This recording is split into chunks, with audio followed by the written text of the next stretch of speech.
Hello and welcome back. Since we talked about Donkey Kong 3 recently, as I'm recording this, um, it kind of sent me down a Donkey Kong rabbit hole, which sounds a little strange, I guess. Um, but the history of the Donkey Kong games is mildly interesting. There's a little bit of trivia there.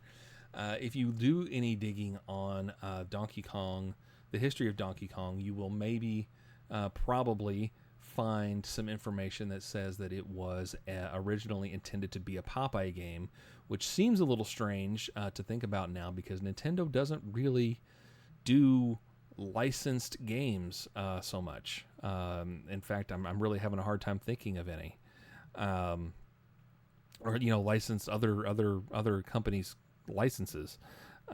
But it's really not that big of a stretch because Nintendo did make a Popeye arcade game, and it is very similar to Donkey Kong. If you look at it in certain ways, you can kind of see that it's a predecessor of the Donkey Kong style of games. But we are going to I'm going to go ahead. I'm going to turn the Nintendo on, and we will see Popeye come up here. And we've got this screen, so I'm going to kind of jam on the select button here for a minute because I don't want the demo to pop up and ruin the surprise of what it looks like. Toot toot. So yeah, we have Popeye here, right there at the bottom. Nintendo Company Limited, 1982, which I think does that predate the NES? It kind of does in the United States, doesn't it? I think so. But this is a conversion of an arcade game, which if you ever run across the arcade game, is basically the same. It's close enough where it doesn't really matter. But we'll jump into it here in a second. But Popeye is one of the it's very, like I said, it's very Donkey Kong like, where you have a few scenes, each is a single screen, where you have to perform an objective. And then move on to the next one, and then once you complete them all, the cycle begins again. Everything's slightly faster, slightly harder, until you can't do it anymore. So we're gonna start one-player game A. Game B is just the same thing, but a little tougher. But we'll start on easy because I am not great at this game. And as you can see, we got Bluto and Olive Oil are at the top, and now Bluto is trying to prevent me from grabbing these hearts that Olive is dropping. And every time I grab a heart, you can kind of see it fills up one of the squares over on the house labeled Popeye. I need to grab enough hearts that it fills it up, and unfortunately I missed one that's fallen into the water. If I don't remember exactly, whoa! I did not want to climb up the ladder. That was a mistake. That was a big oops. Popeye cannot jump. He can punch. And unfortunately, he can't punch Bluto there, but he can punch the bottles that Bluto is throwing. And you might notice that there is a container of spinach over there that's going to come into play here shortly. If you're familiar with Popeye at all, and really you should be, you know what spinach does. Popeye gets super powered, Bluto runs away. We are going to chase him. If I can manage to hit him, then I will get some bonus points, and it doesn't look like I'm going to be able to do it. That's all right. I've got more chances later. You only get one container of spinach per life, per chance. But I also can try to hit him with that barrel, which I completely missed. Ooh, I'm cutting it close. You know, Bluto, he's got a few different tricks he can do. He can, of course, like waddle into me. He can throw those bottles at me. And he can also, jump between levels. He can reach down through the floor and try to grab me. He's tricky. But I got all the hearts. Got a big heart there. Olive, I rescued her. Now she's up there playing a harp. Then I need to collect instruments. And I've got this seesaw. And if I can manage to tag the little platform that Sweet Pea is riding on, I get some points. And so, yeah, we just have to collect enough of these notes that I can to fill up, to turn all the notes up there purple. Is this the city scene, I guess? You might notice that Pluto is not affected by that gap there in that platform. I think that's completely unfair. I'm gonna try to hit him again. Can I hit him again?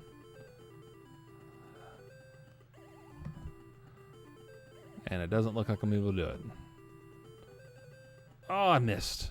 I was so close. I feel like I should at least tag him once just so we can see what happens. And I'm about to lose that note that's fallen into the water. There we go. We get all the notes. We move along to stage 3, which is this beautiful boat. And Olive has been kidnapped or drug up to the top of the boat by this vulture who probably has a name that I don't know. Yeah, see? Bluto is finally doing his... oh boy, I wasn't paying attention to that. He's finally showing off some of the abilities that he's got there. I, of course, am trying to collect all of the letters and help. That was not super helpful of me. And for each letter that I collect, I make this little ladder. Go up one rung. If I can get all the ladder pieces up there, then we win. And yes, I was able to take care of Mr. Well, I guess it did. I don't know if Bluto's last name ever has been revealed. Probably has. I'm not a Popeye scholar. I don't know that much about it. That's not good. There we go. I have to be extra careful here because I'm on my last life. And I'd like to make it through at least one round here. And I didn't. So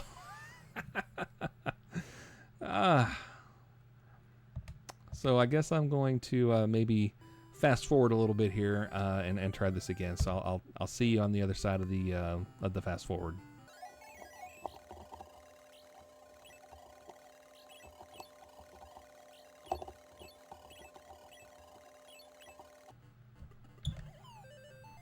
Hey, look at that. Got the 1,000 point bonus for putting a barrel over Bluto's head because he was a big jerk.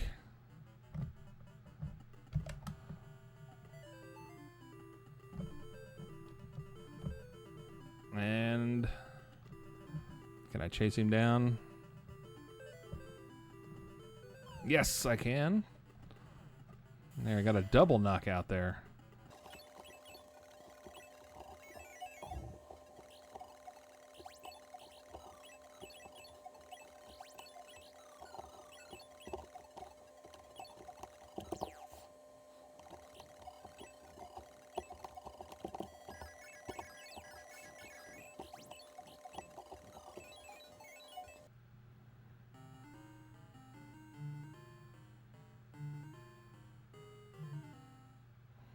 All right, after a setback, we are returned to the boat. I'm on a boat. And I'm trying to collect. Now, see? Bluto's starting to get tricky. Starting to be jerky. Preventing me from getting these letters. This is really not going. Oh, boy. He's really getting aggressive.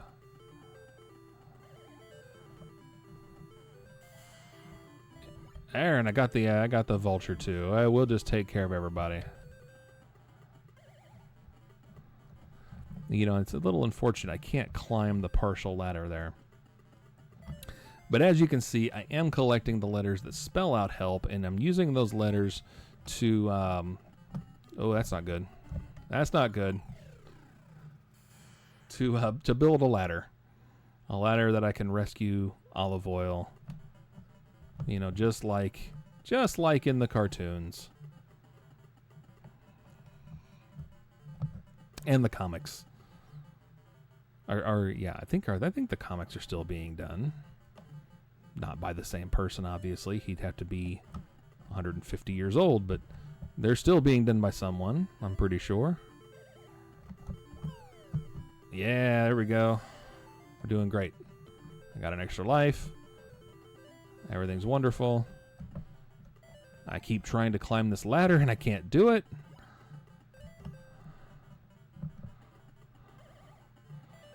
You know, Bluto, just get away from me. Just get away from me. I don't need you. Okay, I think I just need the one letter. I just need the one letter. Everybody, just quit away from the letter. Thank you. So I have completed the ladder, rescued Olive Oil. You'll just have to imagine what that looks like because you don't get to see it. And now we are on round 2. Well, it says round 4, but it's really, it's just the second loop. And now we've got the sea hag up there throwing skulls at me, which is kind of annoying because, you know, I can't do anything about her. I can just kind of try to punch the skulls away. And I can also have Bluto just grab me in the face. And that's pretty much how the second round playthrough goes. It's basically the same as the first playthrough. You just have the sea hag up there throwing skulls at you, which is, you know, like I said, it's super annoying. And since I can't jump, I can't get that hard up there, and I can't go up there to take care of those take care of the sea hag either. But I can punch the skulls away. And, you know, eagle-eared listeners might notice that the sound effects